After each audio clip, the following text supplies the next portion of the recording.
بسم اللہ الرحمن الرحیم۔ اللہ کے نام سے جو رحمان اور رحیم ہے۔ وَلَقَدْ يَسَّرْنَا الْقُرْآنَ لِلذِّكْرِ فَهَلْ مِن مُّدَّكِرٍ۔ ہم نے اس قرآن کو نصیحت کے لیے آسان ذریعہ بنا دیا ہے، پھر کیا ہے کوئی نصیحت قبول کرنے والا؟ اعوذ باللہ من الشیطان الرجیم، بسم اللہ الرحمن الرحیم۔ اعلموا انما الحیاة الدنیا لعب ولهو وزینة وتفاخر بینکم وتکاثر فی الاموال والأولاد كمثل غيث أعجب الكفار نباته ثم يهيج فتراه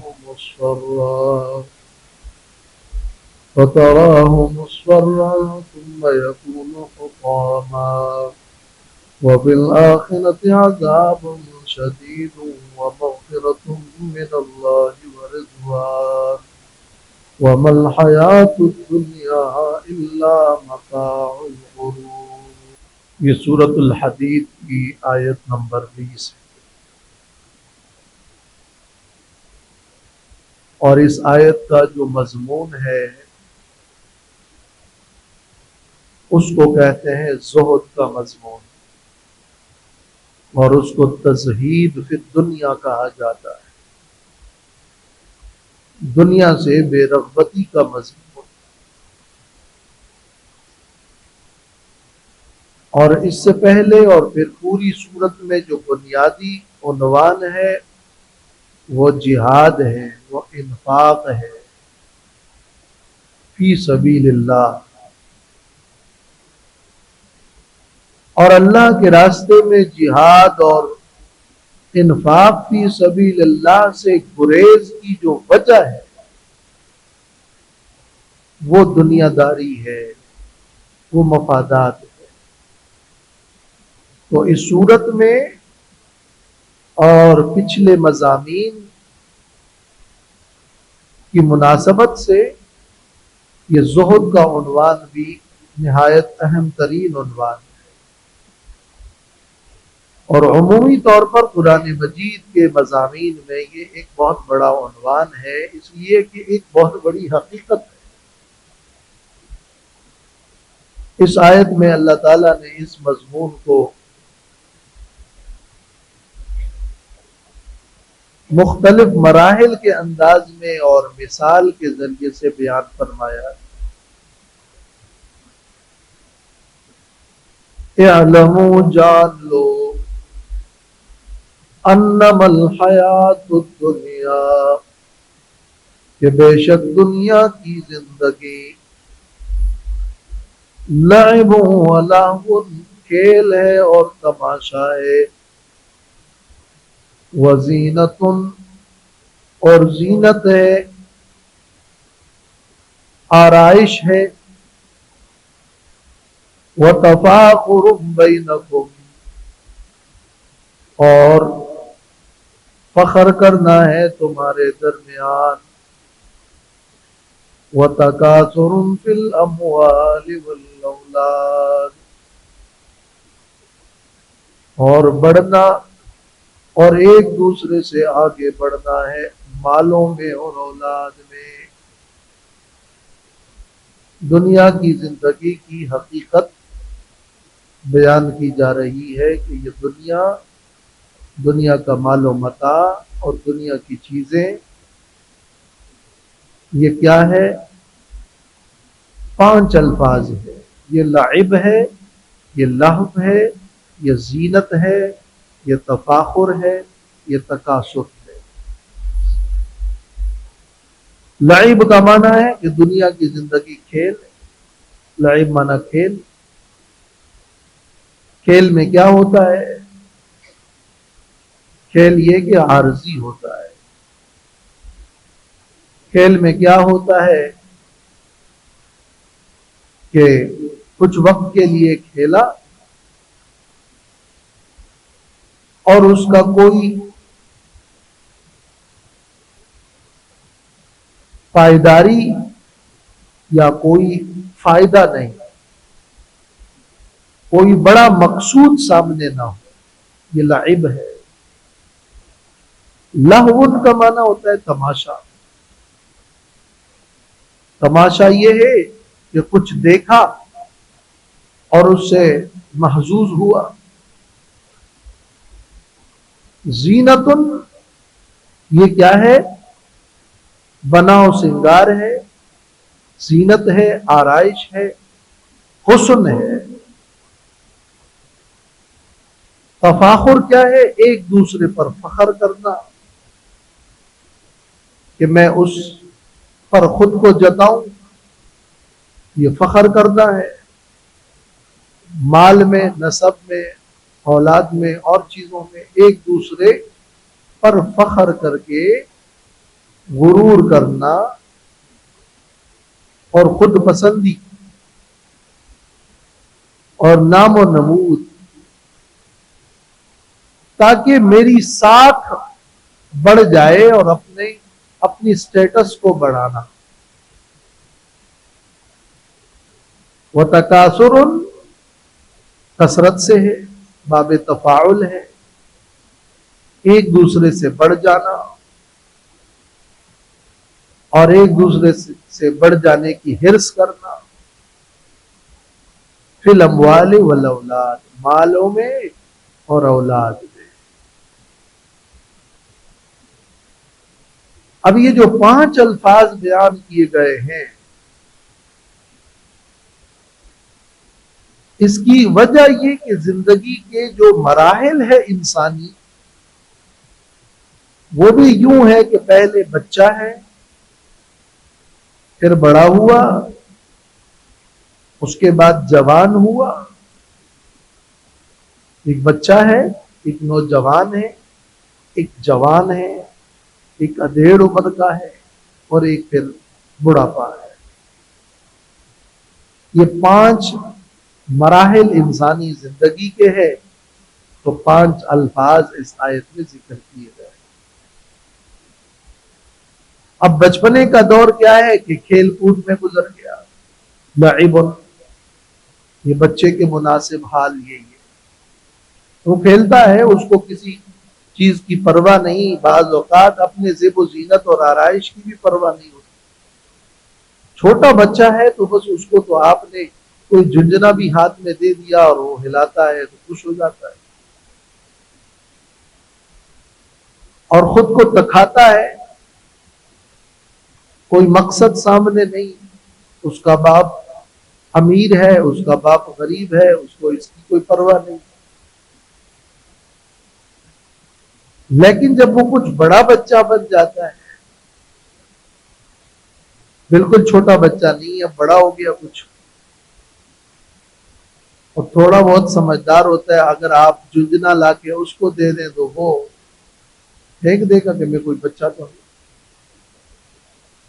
اب تو اس کو کچھ دلچسپی کھیل کود میں بھی تھوڑا وہ ایڈوانس ہو گیا، یہ وہ سائیکل چلائے گا، تماشے کرے گا، کچھ اور طرح کی لذتیں حاصل کرے گا۔ پھر تیسرا مرحلہ آتا ہے جب وہ جوان ہوتا ہے، تو پھر اس کو اپنے زیب و زینت اور بناؤ سنگار کی بڑی فکر ہوتی ہے، اور وہ پھر سمارٹ رہتا ہے، بڑا استری وستری کر کے اور خود نمائی کر کے زیب و زینت کے حصول کی طرف توجہ بڑھ جاتی ہے۔ اگلا مرحلہ آتا ہے کہ جب وہ پھر اس دور سے اور اس دور تعلیم سے بھی نکل کر اور کچھ نہ کچھ ڈگریاں لے لیتا ہے، پھر وہ تفاخر اور پھر اپنی ساکھ بڑھانا اور اپنا سٹیٹس اونچا کرنا، ایک دوسرے سے آگے بڑھنا اور مقابلہ، اسی میں تفاخر میں پھر وہ وقت صرف کرتا ہے، اور یہ ادھیڑ عمر کا وقت ہوتا ہے۔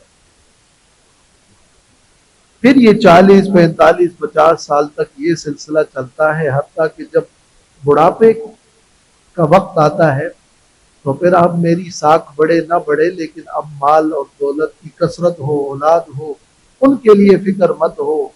اب ہرس جو ہے وہ اب آخر جا کے ہرس بڑھ جاتا.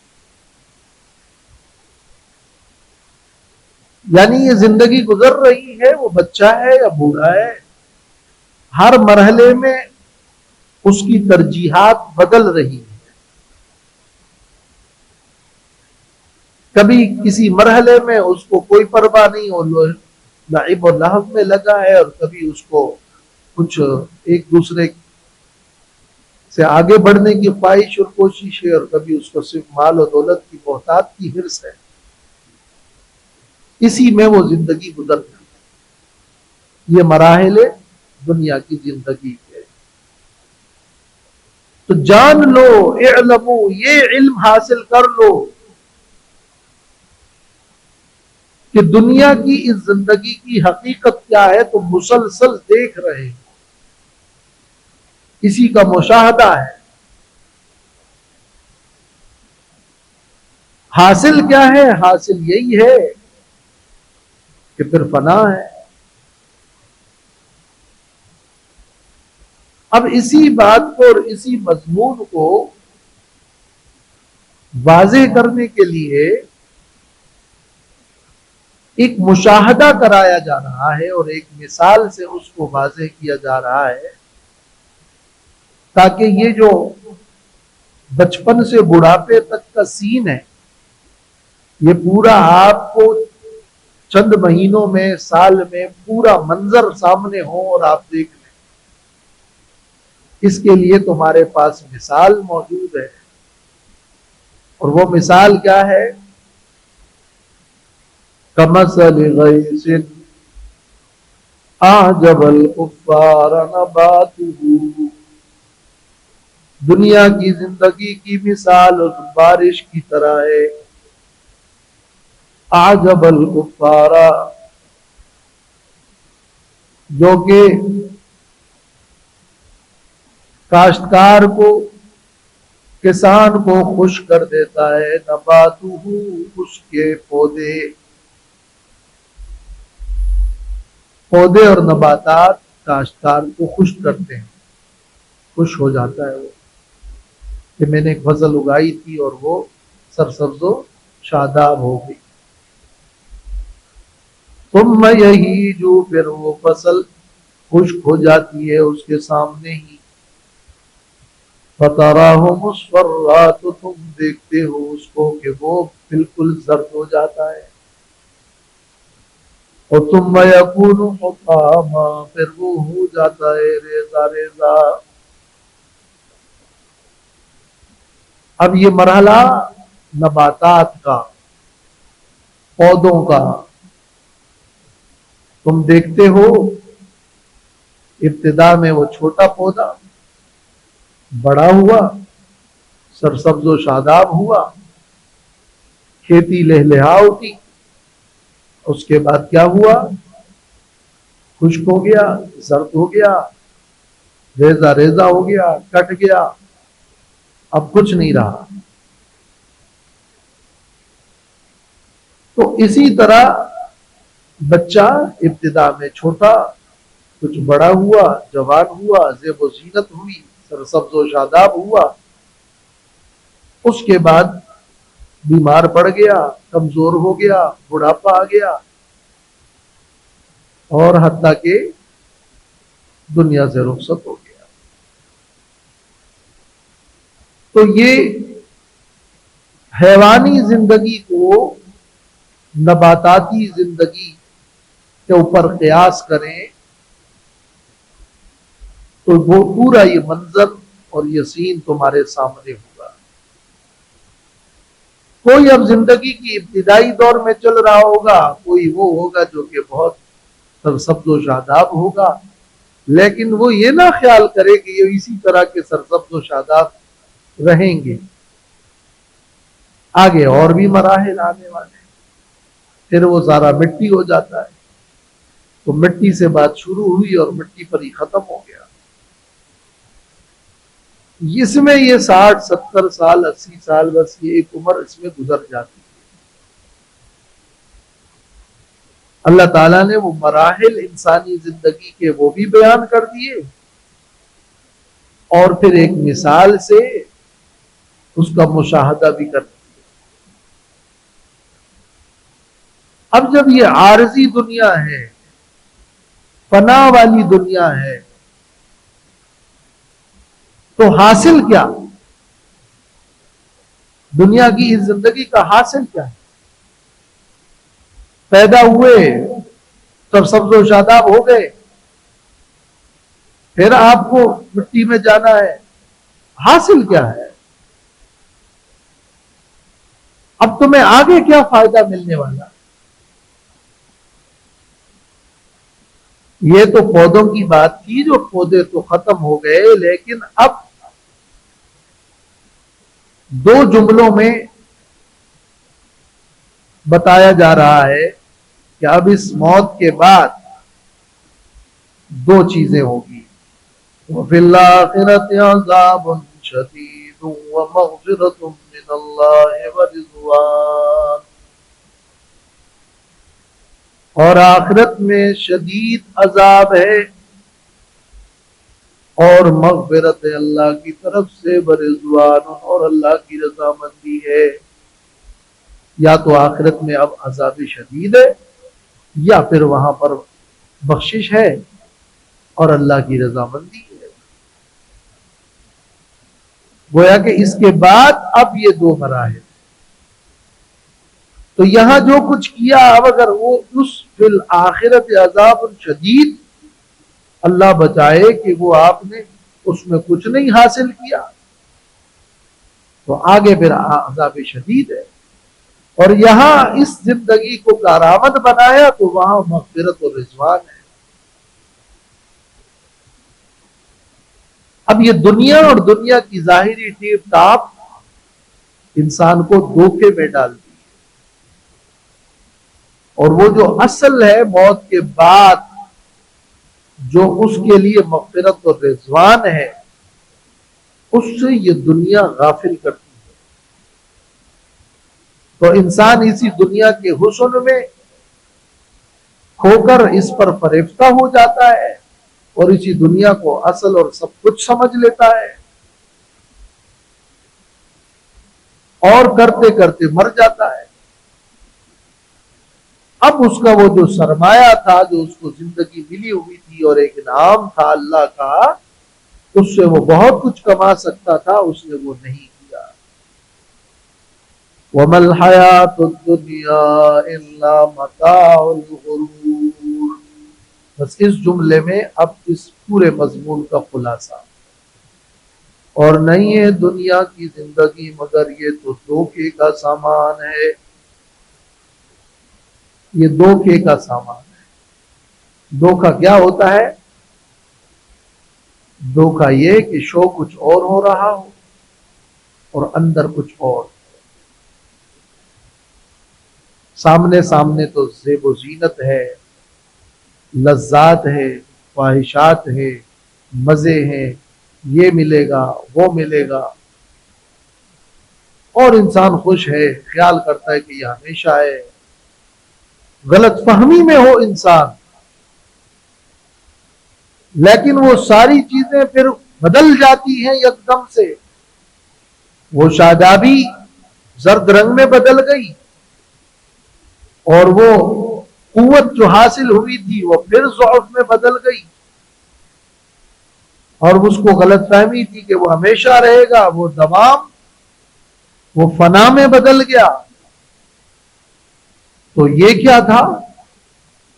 میں تو اسی کے لیے چل رہا تھا، لگ رہا تھا، محنت کر رہا تھا، میں تو سب یہی کر رہا تھا، میں نے تو اس کو اپنا مقصد سمجھ لیا تھا۔ مرنے کے بعد پھر وَمَا الْحَيَاةُ الدُّنْيَا إِلَّا مَتَاعُ الْغُرُورِ۔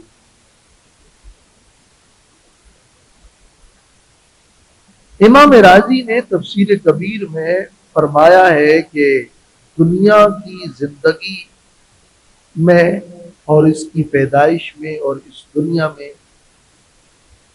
بہت حکمت ہے اور بہت کچھ ٹھیک بھی ہے. یعنی اللہ نے انسان کو پیدا فرمایا انی جاعل فی الارض خلیفہ. پہلی دلیل امام راضی نے یہ دی ہے کہ میں نے اس زمین میں انسان کو خلیفہ بنایا، تو زمین میں زندگی دی اور خلافت کا انعام عطا فرمایا. تو یہ خلافت کا انعام تو دنیا کی زندگی کی وجہ سے ہی تو ملا، اور اس میں ایک حکمت اور راز ہے. اللہ نے فرمایا تھا انی اعلم ما لا تعلمون، میں جانتا ہوں جو تم نہیں جانتے. پھر اس دنیا کی زندگی کو پیدا کس نے کیا؟ الذی خلق الموت والحیات لیبلوکم. اللہ نے خود اس دنیا کی زندگی کو پیدا اس لیے کیا تھا کہ تمہیں آزمائے اور آزما کر تمہیں جنت دے. اور اللہ نے فرمایا ہے کہ یہ دنیا کی زندگی تو بیکار نہیں ہے. افحسبتم انما خلقناکم عبثا، بیکار نہیں ہے، یہ خلافت ہے، اس میں حکمت ہے، یہ عبث نہیں ہے، بلکہ یہ نعمتوں کی اصل ہے. زندگی ہوگی تو نعمتیں ملے گی، بہت ساری نعمتوں پر مشتمل ہے. اس لیے معلوم ہوا، امام راضی فرماتے ہیں کہ فدل مجموع ما ذکرنا على ان الحیات الدنیا غیر مذمومۃ بل المراد ان من صرف هذه الدنیا لا الى طاعت اللہ بل الى طاعت الشیطان ومتابعت الہوا فذاک هو المذموم. اس مجموعہ فوائد سے یہ بات معلوم ہو گئی کہ دنیا کی زندگی بجائے خود قابل مذمت نہیں ہے اور نہ دنیا کی چیزیں مذموم ہے.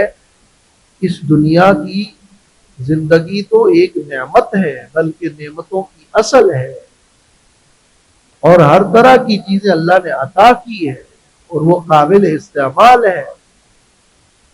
لیکن مذموم دنیا وہ ہے جو انسان کو اللہ کی اطاعت و فرما برداری سے پھیر کر شیطان کی اطاعت و فرما برداری میں لگا دے.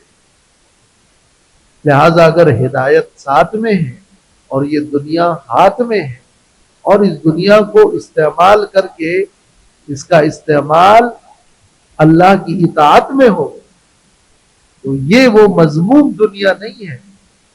آپ پھر دھوکے میں نہیں ہیں.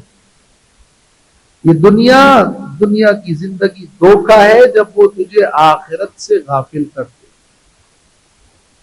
ورنہ اگر وہ آخرت کی طلب کے لیے استعمال کی جائے، اللہ کی رضامندی کے لیے، تو پھر تو وہ مغفرت من اللہ ورضوان، یہ تو ذریعہ مغفرت ہے، ذریعہ رضامندی ہے. تو جہاد فی سبیل اللہ اور انفاق فی سبیل اللہ، یہ تو دنیا میں دنیا کی چیزوں کو لے کر دنیا کے اسباب و آلات کے ذریعے سے اس کو استعمال کر کے اس کو تم ذریعہ بناؤ گے، تو پھر یہ تمہارے لیے کوئی دھوکہ نہیں ہے. آپ دنیا سے متاثر ہو کر دھوکے میں نہیں آئے. وَمَا الْحَيَاةُ الدُّنْيَا إِلَّا مَتَاعُ الْغُرُورِ لِمَنْ اطْمَأَنَّ بِهَا وَلَمْ يَجْعَلْهَا ذَرِيعَةً. جس نے روح المعانی میں علامہ علوسی لکھتے ہیں، جس نے اس دنیا پر اطمینان اور خوشی کا اظہار تو کر دیا اور اس دنیا کو طلب آخرت کا ذریعہ نہیں بنایا، ان کے لیے یہ دنیا دھوکہ ہے. اور جس نے طلب آخرت کا ذریعہ بنایا تو ان کے لیے دھوکہ نہیں. لیکن دنیا کی مٹھاس لیتے رہے، مقصود بنا لیں، وہ اصل ہو، آخرت کی طلب کے لیے اس کو خرچ نہ کریں، اس میں حقوق ادا نہ کریں، اس دنیا میں انہماک بڑھ جائے اور اتنا وہ منہمک ہو کہ بس آخرت بھول جائے، نافرمانیاں شروع کر دے، پھر یہ دنیا وبال جان ہے.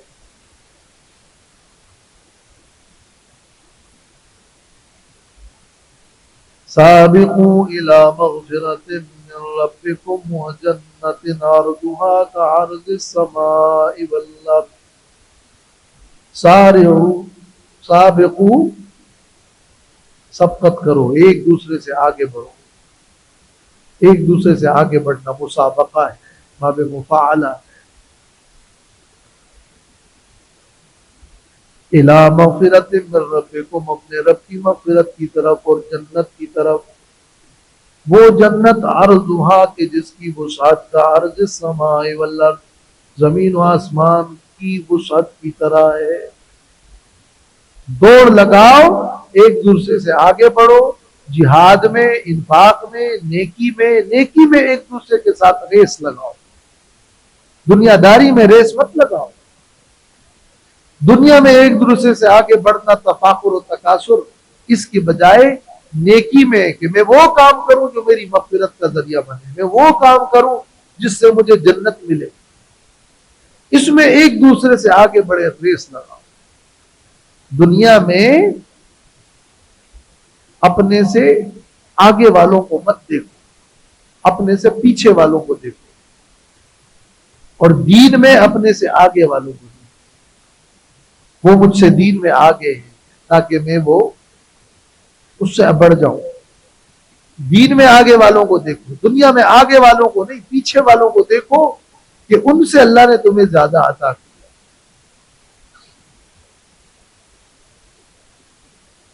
تو یہ مغفرت اور جنت کیا ایمان اور عمل صالح کے ذریعے سے ہی ممکن ہے. تو اصل تمہارا جو سرمایہ اور کامیابی ہے، روحانیت ہے، وہ ایمان اور عمل صالح. کعرض السماء، عرضها کعرض السماء والارض. اور جنت کو اس دنیا کی طرح معمولی مت سمجھو. اس کی وسعت اتنی ہے کہ زمین اور آسمان کی وسعت کی طرح. یہ بطور محاورہ کے جنت کی وسعت بیان کی جا رہی ہے. جنت کا رقبہ نہیں بیان ہو رہا کہ وہ جنت اتنی ہے، اس کی پیمائش اتنی ہے، بلکہ جنت کی وسعت بیان ہو رہی ہے کہ تمہاری نظر میں زمین و آسمان سے بڑھ کر کیا وسعت ہے، اور کوئی وسعت نہیں ہے.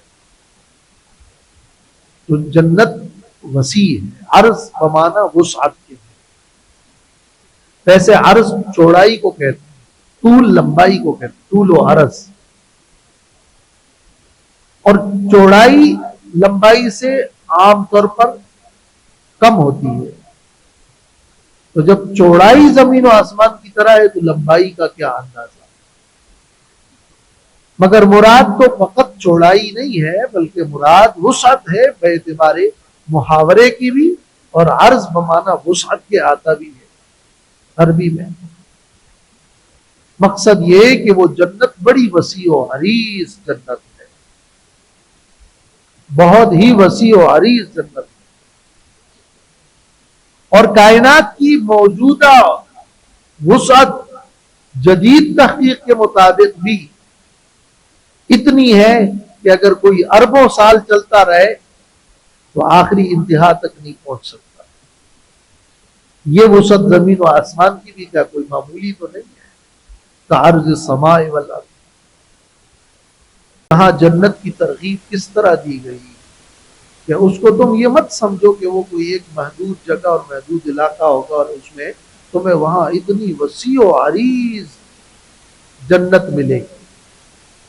اس ایک تشبیہ کے اندر جنت کا ایک اتنا وسیع تر تاثر بتایا گیا ہے. کسی بھی ایک جملے سے یہ اندازہ ہو سکتا ہے کہ وہاں کی زندگی کس قدر کھلی اور آزاد اور وسعت پر مشتمل ہے. کعرض السماء والارض. اعدت للذین آمنوا باللہ ورسلہ. تیار کی گئی ہے یہ جنت ان لوگوں کے لیے جو ایمان لائے اللہ پر اور اللہ کے رسولوں پر. یہ جنت تمہارے اعمال کا بدلہ اور اعمال کے برابری میں نہیں ہے. جنت کی نعمت ایسی نعمت ہے کذالک فضل اللہ یؤتیہ من یشاء. یہ اللہ کا فضل ہے کہ وہ اللہ جس کو چاہے وہ فضل دیتا ہے. واللہ ذو الفضل العظیم، اور اللہ بہت بڑے فضل والا ہے۔ اور وہ مشہور حدیث جو بخاری شریف میں موجود ہے کہ نبی کریم صلی اللہ علیہ وسلم نے فرمایا کہ لن يدخل احدا عمله الجنت، کسی بھی شخص کو اس کا عمل جنت میں داخل نہیں کرتا۔ جنت اتنی عظیم نعمت ہے کہ وہ فقط اللہ کا فضل اور اللہ کی رحمت ہے۔ صحابہ نے پوچھا کہ قالوا ولا انت یا رسول اللہ، آپ کا عمل بھی جنت کے برابر نہیں؟ آپ نے فرمایا لا ولا انا الا ان يتغمدني الله بفضل ورحمت، میرا عمل بھی جنت کے برابر نہیں مگر یہ کہ اللہ مجھے اپنے فضل و رحمت میں ڈال۔ جنت اتنی عظیم ہے، یہ اللہ کا فضل ہے۔ تو جس کو اللہ کار خیر کی توفیق دے اور اعمال صالحہ کی توفیق دیتا ہے، یہ اللہ کا فضل ہوتا ہے۔ کوئی شخص نیک عمل کرتا ہے، کہتا ہے نیک عمل کیا، مجھے اس کا بدلہ کیا ملا؟ تو اول تو دنیا دار الجزا نہیں ہے، دار العمل ہے۔ لیکن یہ جو نیک عمل کرنے کے بعد دوبارہ تمہیں نیک عمل کی توفیق ملی، یہ اس نیک عمل کا بدلہ ہی تو ہے۔ کسی کو اگر نیک عمل کی توفیق ہوتی ہے، یہ بھی اللہ کی ایک نعمت ہے اور ایک بدلہ ہے عظیم جو اللہ نے اس کو عطا فرمایا کہ اس کو نیک عمل کی توفیق ہو گئی۔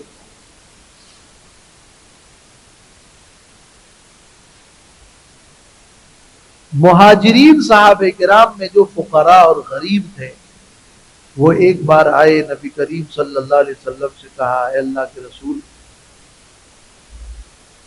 ذہب اہل الدثور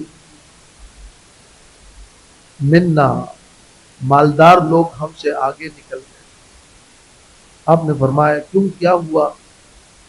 کہنے لگے وہ نماز پڑھتے ہیں جیسے ہم پڑھتے ہیں، وہ روزے رکھتے ہیں جیسے ہم رکھتے ہیں، لیکن وہ صدقہ کرتے ہیں، غلاموں کو آزاد کرتے ہیں، اور ہم تو غریب ہیں، ہم صدقہ بھی نہیں کر سکتے اور غلاموں کو آزاد بھی نہیں کر سکتے، تو وہ تو ہم سے آگے نکل گئے۔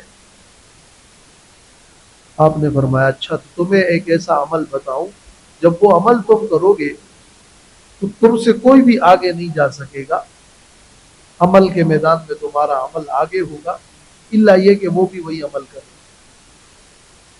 اور وہ عمل یہ ہے کہ تم ہر نماز کے بعد 33 بار سبحان اللہ، 33 بار الحمدللہ، 34 بار اللہ اکبر یہ پڑھا کرو،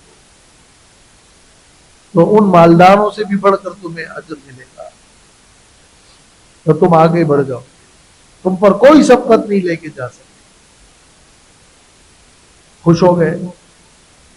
کچھ دنوں کے بعد وہ پھر آئے، اللہ کے رسول، یہ والا وظیفہ مالداروں نے بھی سن لیا ہے، اب وہ یہ بھی عمل کرتے ہیں اور صدقہ بھی دیتے ہیں۔ تو آپ نے فرمایا ذالک فضل اللہ یؤتیہ من یشاء، یہ اللہ کا فضل ہے کہ اللہ جس کو عطا کرتے۔ یہ جنت اللہ کا فضل ہے تو یہ نیک اعمال اللہ کا فضل ہے۔ اب اللہ نے ان کو عطا کی توفیق مل گئی اور وہ نیک اعمال کر رہے ہیں تو اللہ کا فضل ہے۔ فضل یہ ہے کہ اللہ کسی کو کار خیر کی توفیق دے، مال اور دنیا بڑھ جائے یہ فضل نہیں ہے، اگر وہ کار خیر میں خرچ ہو اور کار خیر کا ذریعہ بنے اور طلب آخرت کا ذریعہ بنے اور کسی کو اعمال خیر کی توفیق مل رہی ہے، یہ اللہ کا فضل ہے۔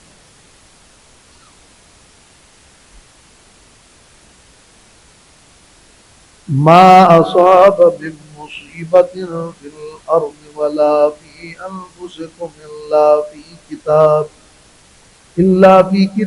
من قبل ان نبرأها ان ذلک علی اللہ یسیر۔ بلکہ یہ انشاءاللہ آئندہ